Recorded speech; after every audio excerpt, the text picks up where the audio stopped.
ప్రభువును రక్షకుడైన యేసుక్రీస్తు నామమున కల్వరి టీవీ చూస్తున్నటువంటి అందరికీ కూడా గ్రేసెస్ ప్యారడైజ్ మినిస్ట్రీస్ తరపున శుభాభివందనాలు తెలియజేస్తున్నాను. ఎలా ఉన్నారు? అంతా కూడా క్షేమే కదా? ఎండలు మరి ఎంతో భయంకరంగా ఉన్నాయి. మనం తీసుకోవాల్సిన జాగ్రత్తలు మనము తీసుకోవాలి. ఎండలో తిరక్కోకుండా మరి ఉదయాన్నే కానీ సాయంత్రం కానీ మీ పనులు మీరు చూసుకుని మిగతా సమయం అంతా కూడా దేవునితో గడిపితే ఎంతో మంచిది. ఎందుకంటే దేవుణ్ణి మనం రుచి చూసినప్పుడు దేవుడు ఎట్లాంటి వాడు అన్నది మనకి తెలుస్తూ ఉంటుంది. ఆ విషయం గురించి దేవుని రుచి చూసి తెలుసుకున్నటువంటి ఒక కుమారుడు గురించి ఈరోజు మనము ధ్యానం చేద్దాము. దావీదు రాసినటువంటి కీర్తన 34వ అధ్యాయము 8వ వచనం చదువుతున్నాను, చూడండి. 34వ కీర్తన 8వ వచనము. యెహోవా ఉత్తముడని రుచి చూచి తెలుసుకొనుడి, ఆయన్ను ఆశ్రయించు నరులు ధన్యుడు. యెహోవా భక్తులారా, ఆయన యందు భయభక్తులు ఉంచుడి, ఆయన యందు భయభక్తులు ఉంచు వారికి ఏమీ కొదవలేదు. యెహోవా ఉత్తముడని రుచి చూచి తెలుసుకొనుడి. దేవుడు ఉత్తముడని రుచి చూచి తెలుసుకొనుడి అనేసి ఇక్కడ చెప్పడం జరిగింది. దావీదు తన యొక్క అనుభవపూర్వకంగా రాసినటువంటి మాటలు ఇవి. ఆయన రుచి చూశాడు కాబట్టే ఇక్కడ ఈ విషయాలు మనకి తెలుస్తూ ఉన్నాయి. అదేవిధంగా మరి కొత్త నిబంధనలోకి వచ్చినప్పుడు కూడా ఇంకొక కుమారుడు గురించి అక్కడ మనము చూస్తూ ఉన్నాము. ఆయన పేరు ఎపఫ్రా. ఈ యొక్క ఎపఫ్రా కూడా ఆయన ఎంతో దూర ప్రాంతంలో ఉన్నటువంటి వాడు. ఆయనకి దేవుని గురించినటువంటి విషయాలు అంతగా తెలియదు. కానీ ఆయన విన్నాడు. ఎట్లా విన్నాడు అంటే, సౌలు అనేటువంటి ఒక భయంకరమైనటువంటి అతను యూదులందరినీ కూడా చంపడానికి, దేవుని యొక్క ప్రజలను చంపడానికి, ఇజ్రాయేల్ ప్రజల్ని చంపడానికి, మరి ఇట్లాగా యేసుక్రీస్తుని నిజమైనటువంటి దేవుడుగా అంగీకరించినటువంటి వారిని చంపడానికి మరి పత్రికలు తీసుకుని బయలుదేరి వెళ్తూ ఉన్నాడు. మరి బయలుదేరి వెళ్తూ ఉండే ఆ దమస్కు అనేటువంటి ప్రాంతానికి ఎప్పుడైతే అతను ఎంటర్ వచ్చాడో అక్కడికి రాగానే అతను మరి దేవుణ్ణి చూడడం జరిగింది. దేవుని యొక్క ప్రత్యక్షతను అతను ప్రత్యక్షంగా అనుభవించాడు. దేవుడు పేరు పెట్టి పిలిచాడు, సౌలా సౌలా అని పిలిచాడు. దేవుడు పిలిచినప్పుడే అతను వెళ్తున్నటువంటి గుర్రం మీద నుంచి కింద పడిపోయాడు. కింద పడిపోయినప్పుడు అతను చాలా మరి కళ్ళు కూడా అతనికి కనిపించకుండా అయిపోయినాయి. ఎవరు నువ్వు అంటే, నువ్వు హింసిస్తున్నటువంటి దేవుడినే నేను అనేసి ఆయన చెప్పడం జరిగింది. అదంతా మనకి తెలిసినటువంటి విషయమే. మరి అట్లాగా ఈ యొక్క సౌలు పౌలుగా మారి అనేక మందికి తన యొక్క సాక్ష్యం గురించి చెప్పడం జరుగుతుంది.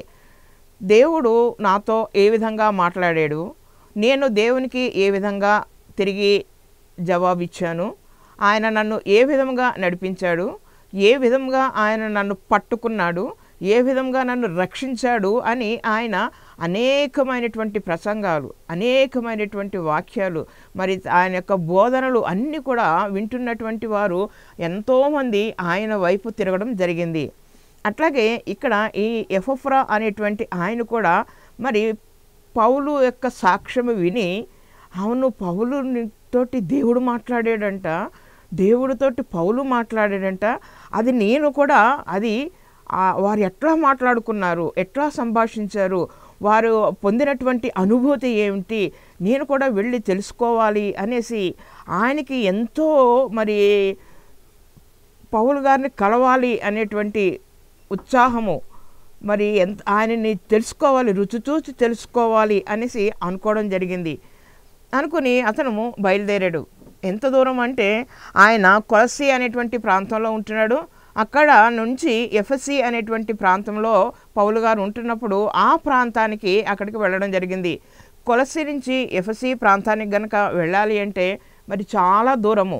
ఎంత దూరం అంటే 150 కిలోమీటర్లు.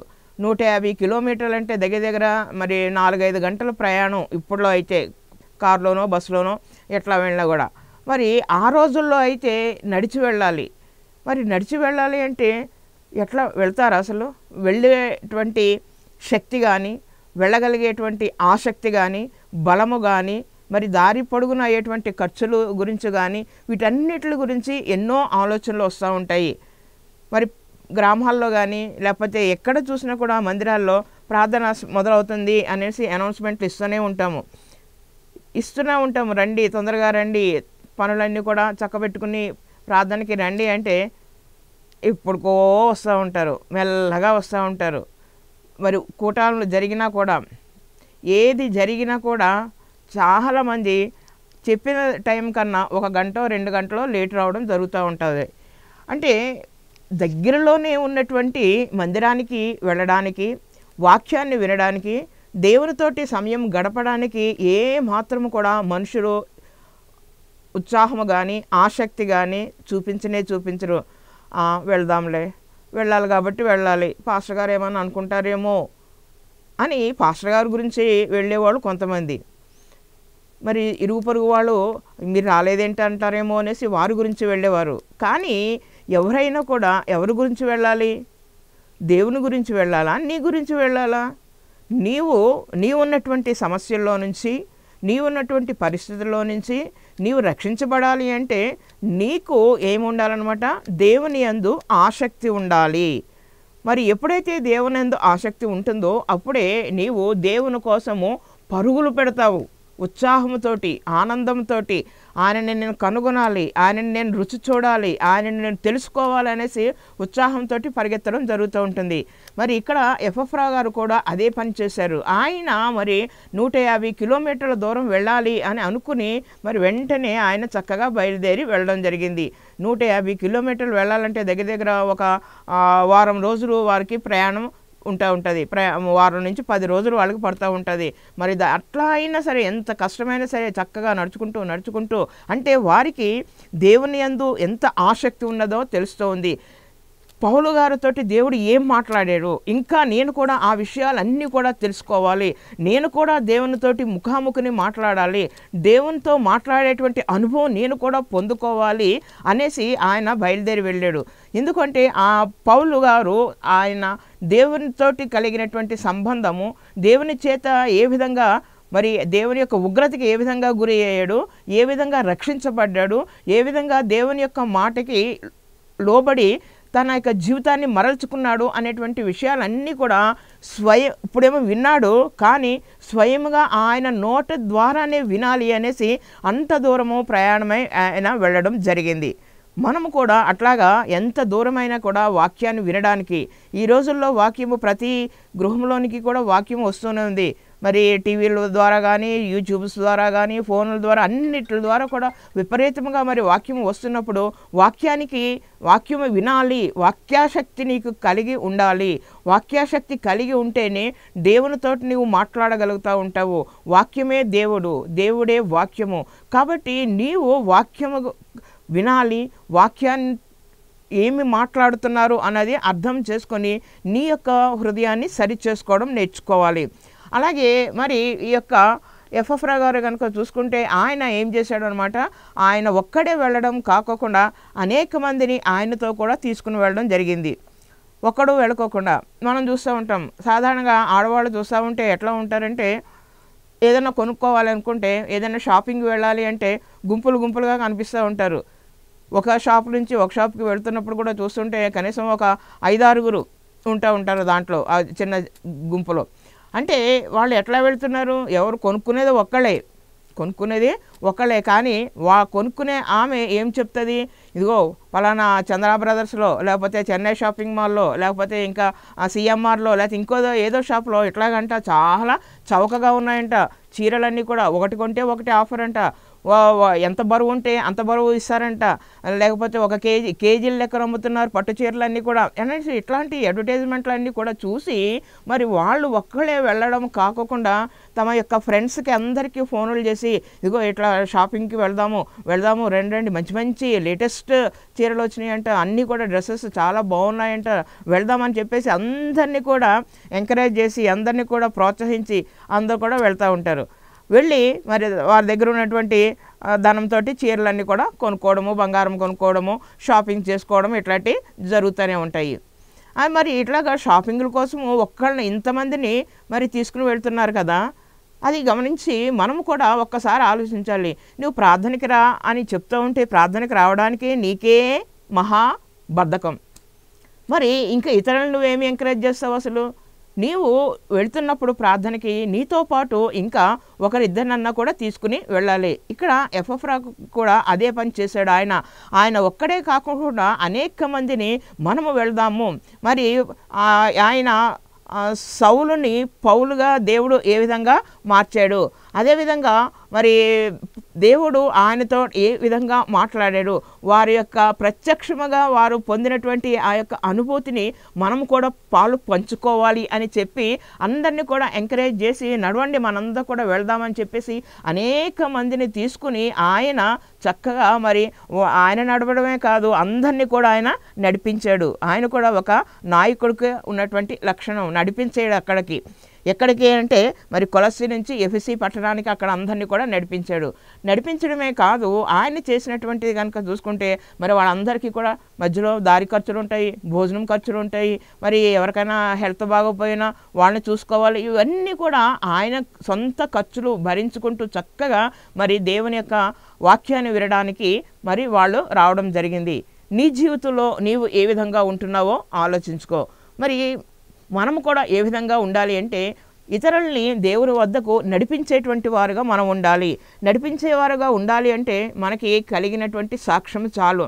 మనకు ఉన్నటువంటి సాక్ష్యము, నేను ప్రార్థన చేసుకున్నాను, నాకు జ్వరం తగ్గింది, నేను ప్రార్థన చేసుకున్నాను, నా ఒంట్లో పలానా మరి బలహీనత ఉండేది, ఆ బలహీనత నాకు పోయింది, నేను ప్రార్థన చేసినప్పుడు నా ఇంట్లో ఎట్లాంటి శుభకార్యం జరిగింది, మా అబ్బాయికి జాబ్ వచ్చింది, లేకపోతే మా అమ్మాయికి మ్యారేజ్ సెటిల్ అయింది, ఇట్లాంటి మాటలు మనము ఇతరులతోటి పంచుకున్నాం అనుకోండి, వాళ్ళకు కూడా ఏమవుతుందన్నమాట, ఆసక్తి పెరుగుతూ ఉంటుంది.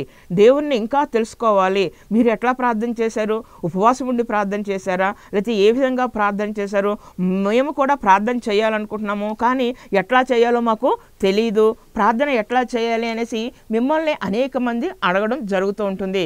కాబట్టి అనేకుల్ని మనం ఏం చేయాలన్నమాట, వారిలో ఆసక్తి కలిగి చేయాలి. వారికి మరి చక్కగా మనం మన జీవితంలో జరిగినటువంటి ఆ యొక్క సాక్ష్యాలు వారితో పంచుకుంటున్నప్పుడు వారు కూడా దేవుని గురించి తెలుసుకుంటారు. ఎపఫ్రా అదే పని ఆయన చేయడం జరిగింది. అట్లాగే అదే కాకోకుండా ఆయన ఇంకా ఏం చేశాడంటే మరి ఆయన నమ్మకమైనటువంటి క్రీస్తు పరిచారకుడు. కొలస్సీలకు రాసినటువంటి పత్రిక 1వ అధ్యాయము 8వ వచనంలో మనకి ఈ మాట కనిపిస్తూ ఉంటుంది. కొలస్సీలకు రాసిన పత్రిక 1:8 మరి పౌలు గారు రాసినటువంటి మాటలే. ఈయన నమ్మకమైనటువంటి పరిచారకుడు, పరిచర్య చేసేటువంటి వారిలో నమ్మకస్తుడు అన్నమాట. నమ్మకమైనటువంటి వాడు. ఎట్లాంటి నమ్మకము, మరి దేవుడు అతనికి ఇచ్చినటువంటి పని లేదా అక్కడ ఆయనకి చెయ్యాలి అనుకున్నటువంటి పని చాలా నమ్మకంగా చేసినటువంటి వాడు. చాలామంది దేవునితోటి మాట్లాడుతూ ఉంటారు, ప్రార్థనలు చేస్తూ ఉంటారు, ప్రభా నేను అది చేసేస్తాను, ప్రభా నేను ఇది చేసేస్తానని అంటారు, కానీ ఒక్క అడుగు కూడా ముందుకి వేయరు. మరి వారి జీవితంలో ఇంకా ఏమి విజయాలు సంపాదించుకుంటారు, ఏమి సాధిస్తారు, మా కుటుంబంలో ఏమీ మేము సాధించుకోలేకపోతున్నాము, మాకు దేవుని యొక్క దీవెనలు ఏమీ కూడా రావట్లేదు అనేసి అనుకుంటూ ఉంటారు. ఎందుకు రావట్లేదంటే నీవు దేవునితోటి ఏం మాట్లాడావో, దేవుడు నీకు ఏ పని అయితే అప్పగించాడో ఆ పనిని శ్రద్ధగా చేయాలి. ఆ పని చెప్పులు సర్దేటువంటి పని అయినా సరే, మరి ప్రార్థనా మందిరం దగ్గరికి వెళ్ళినప్పుడు అనేక మంది వస్తూ ఉంటారు, చెప్పులన్నీ అక్కడ పెడుతూ ఉంటారు, చక్కగా వాటిని స్టాండ్లో పెట్టడం కానీ, మరి లేకపోతే బాత్రూమ్స్ కడగడం కానీ.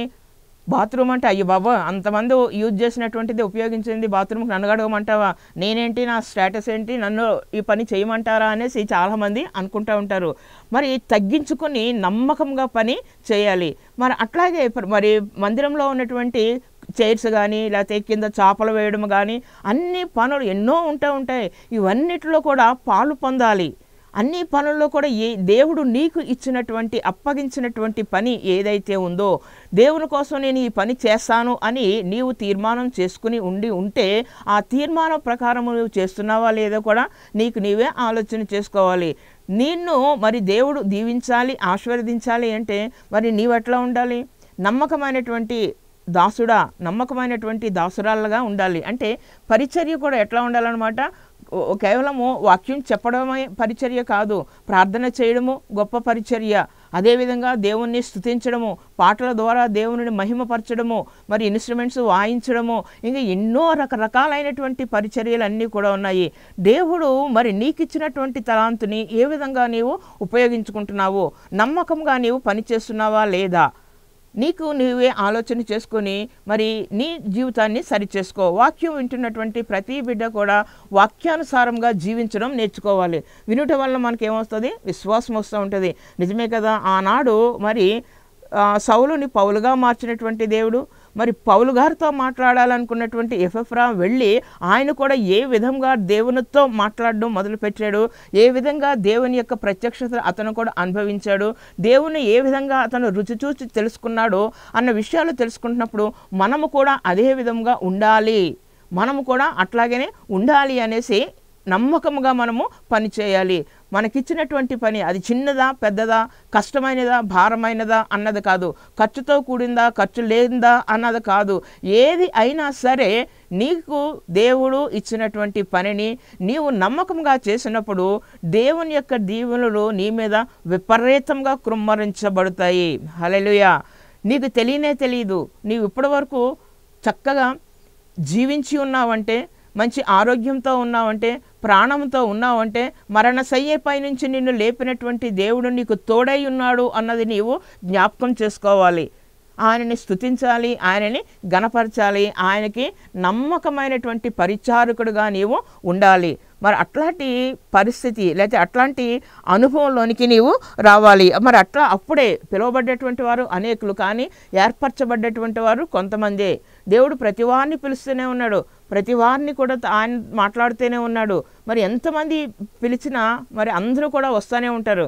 ఒకసారి గిద్యోను దగ్గర ఆయన యొక్క అనుభవం చెప్తూ ఉన్నాను. న్యాయాధిపతుల్లో కనుక చూసుకుంటే గిద్యోను అనేటువంటి ఆయనని దేవుడు ఎన్నుకున్నాడు.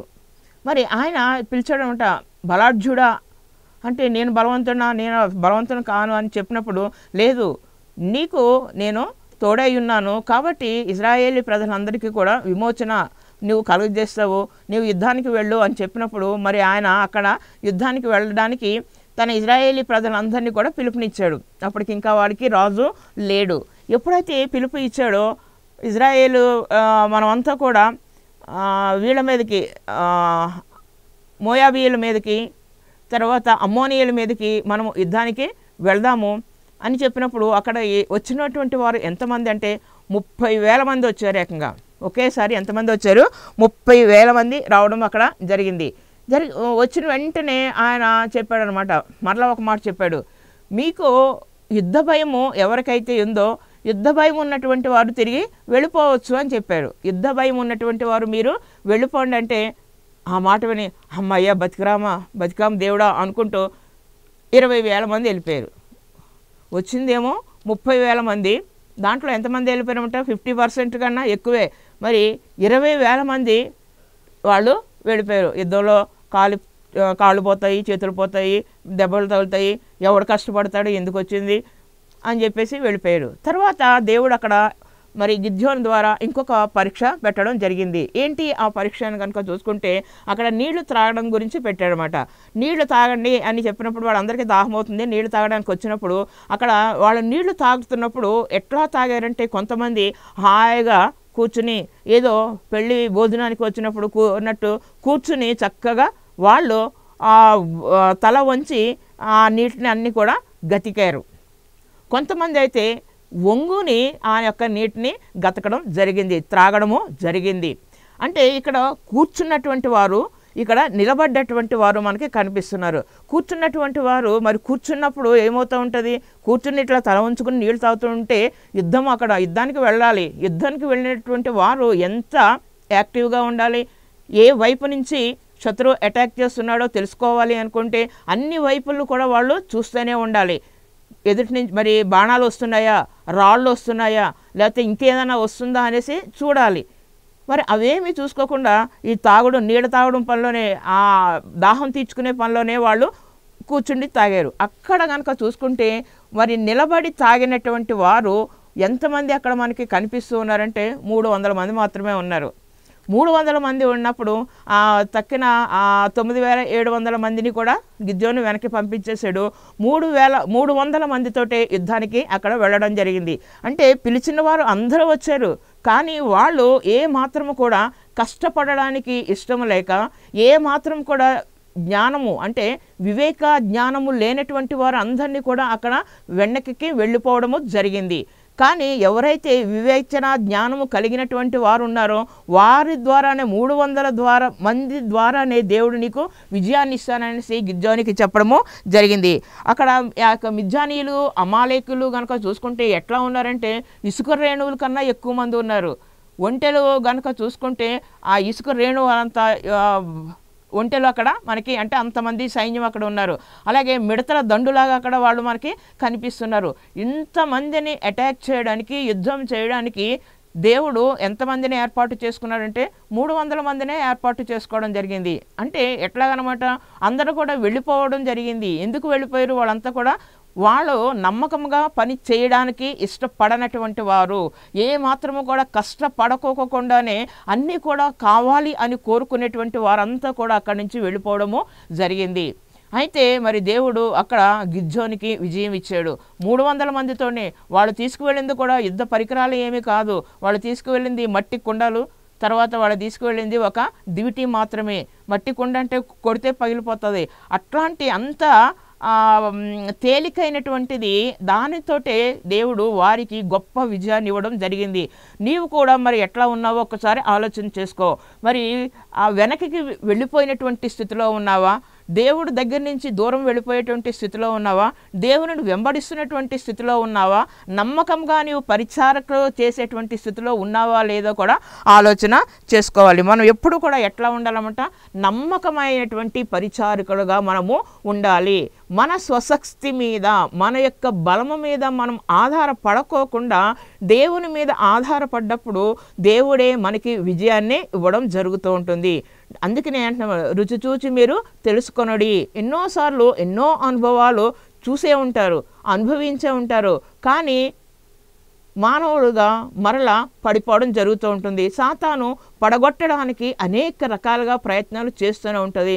సాతాను ఉచ్చులో పడిపోయి మరి దేవునికి దూరముగా జరిగిపోతూ, నమ్మకము లేకోకుండా, విశ్వాసము లేకోకుండా, ఏ మాత్రము వాక్యమందు ఆసక్తి లేకోకుండా, వాక్యాన్ని చదువుకోకుండా, లేకపోతే వాక్యాన్ని వినుకోకుండా, వాక్యం ద్వారా జీవితాన్ని సరిచేసుకోకుండా ఉంటే మరి ఎంతో భయంకరమైనటువంటి పరిస్థితి ఎదుర్కోవాల్సి వస్తుంది. మరి వీటన్నిటి నుంచి కూడా దాటుకోవడానికి ఎఫెఫ్రా ఎంతగానో చక్కగా ఆయన మరి ముందుకు రావడం జరిగింది. అలాగే ఆయన ప్రార్థనలో పోరాడేటువంటి వాడు.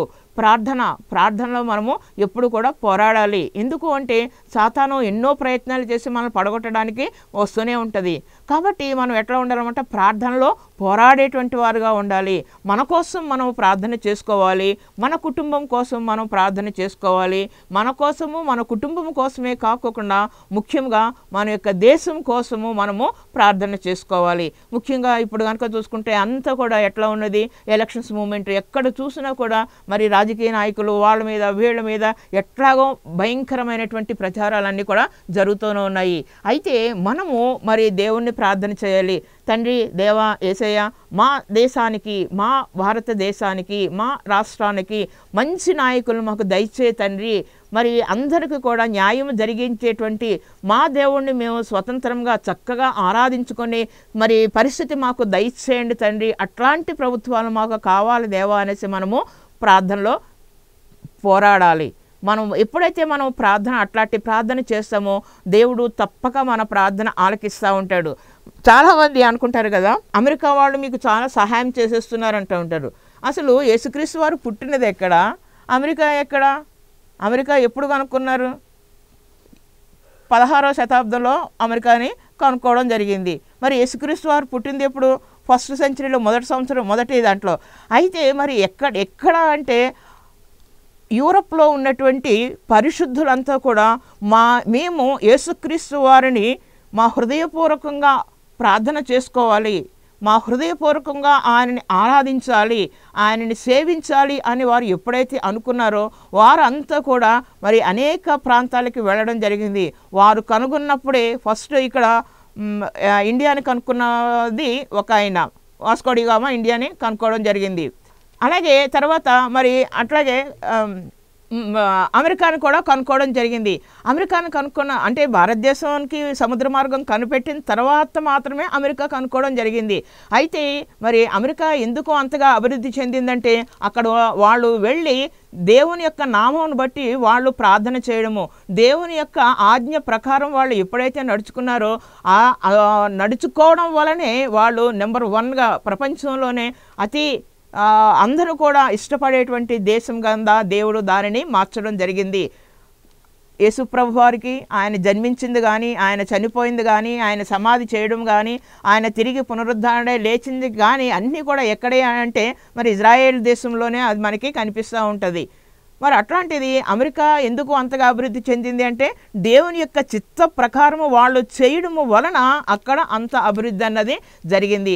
మరి మనము కూడా దేవుని యొక్క చిత్తాన్ని తెలుసుకొని దేవుని చిత్తానికి మనము తల వంచితే మనము కూడా ఎంతగానో దీవించబడతాము. ఇక్కడ మరి ఎపఫ్రా కూడా అట్లాగనమాట దేవుని గూర్చి ఆయనను రుచి చూచి తెలుసుకోవడానికి ఎంతగానో ప్రయాసపడ్డాడు.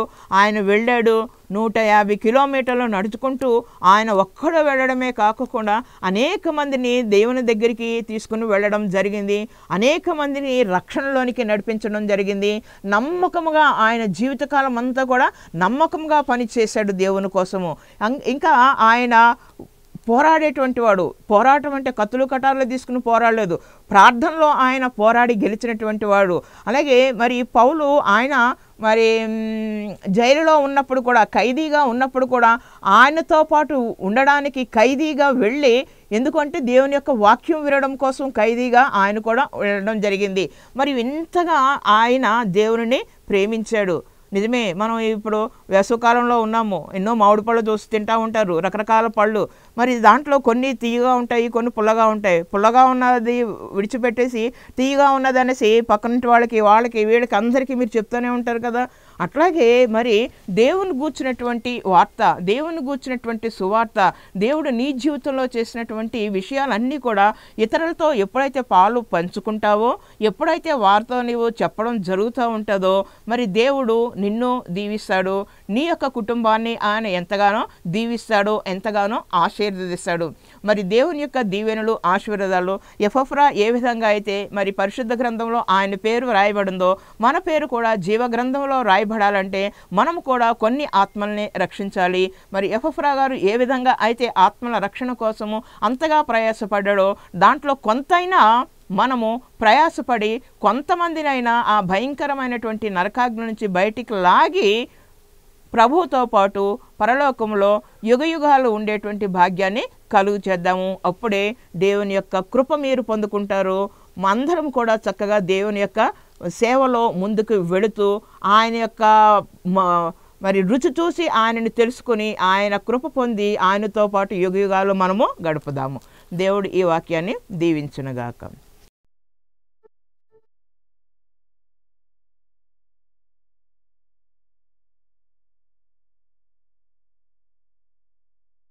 అచ్యున సింహాసనం మీద ఆశీర్వైనటువంటి మా దేవానికి వందనాలు, స్తుతులు, స్తోత్రాలు తండ్రి. ప్రభా మరి నాయన, అవును ప్రభా మరి నాయన రుచి చూసి తెలుసుకోవాలని మీరు సెలవిచ్చి ఉన్నారు తండ్రి.